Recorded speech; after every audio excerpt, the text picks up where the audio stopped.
الشيطان الرجيم মাদ্রাসার ছাত্ররা যখন একের পর এক বিশ্ব জয় করছে, লাল সবুজের পতাকাকে বিশ্বের মাঝে উঁচিয়ে ধরছে, তখন তার বই সাদৃশ্য দেখা যাচ্ছে স্কুল পড়ুয়া ছাত্রদের মাঝে। শিক্ষা সফরের নামে কুশিক্ষায় শিক্ষিত হচ্ছে আগামীর ভবিষ্যতেরা। বর্তমান মাদ্রাসা শিক্ষা আর স্কুল শিক্ষাকে এক করলে দেখা যাচ্ছে আকাশ পাতাল ব্যবধান। মাদ্রাসার ছাত্ররা যখন সুশিক্ষায় শিক্ষিত হয়ে নিজেদের মূল্যবোধকে জাগ্রত করে বিশ্বের মাঝে আলো ছড়াচ্ছে, তখন কুশিক্ষার বর্ষবতী হয়ে স্কুল পড়ুয়ারা নিজেদের মূল্যবোধ হারিয়ে ফেলছে এবং সাথে শিক্ষকরাও।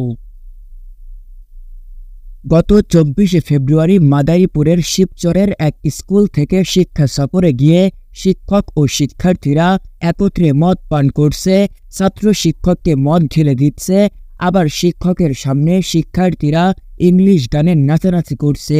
এমন এক ভিডিও সামাজিক যোগাযোগ মাধ্যমে ভাইরাল হয়েছে।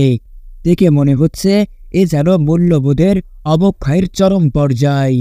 শিক্ষা সফরে গিয়ে শিক্ষার বদলে কুশিক্ষা নিয়ে ফিরছে শিক্ষক ও শিক্ষার্থীরা। যারা মাদ্রাসা শিক্ষাকে অবমূল্যায়ন করে, বাংলাদেশ থেকে ইসলামী সংস্কৃতি উদ্ঘাট করার অপপ্রচেষ্টা চালায়, তারা এখন এসব দেখে কি বলবে? যারা বলে শিক্ষক বাবার মতো, শিক্ষকের সামনে কিসের পর্দা, যারা স্কুল কলেজে হিজাব পড়তে বাধা দেয়, তারা যে ভুল তা এবার প্রকাশ্যে প্রমাণ হয়ে গেল। ভিকারুন্নেসা নুন স্কুল অ্যান্ড কলেজের এক ছাত্রীকে যৌন হয়রানি করে গ্রেপ্তার হয়েছে মুরাদ আলী নামক এক গণিত শিক্ষক। এক ছাত্রী অভিযোগ আনে গণিত শিক্ষক মুরাদ বিভিন্ন যৌন হয়রানি করত তার সঙ্গে। শিক্ষক বাবার মতো বলে ছাত্রীদের বিভিন্ন স্পর্শকাতর স্থানে স্পর্শ করত ওই শিক্ষক।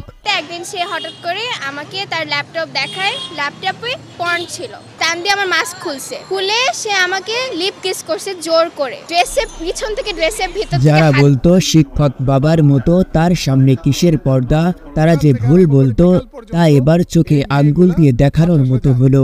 যারা ইসলামের ফরজ বিধান পর্দা নিয়ে অপপ্রচার করত, তাদের মুখে এখন যেন হুলু পেটে গেল। ইসলামের শিক্ষা ব্যবস্থাকে বাদ দিয়ে নিজেদের মন গড়া শিক্ষা ব্যবস্থা গ্রহণ করলে ছাত্র ও শিক্ষকরা নিজেদের মূল্যবোধ হারিয়ে ফেলবে। এসব ঘটনায় যেন তার চাক্ষুষ প্রমাণ।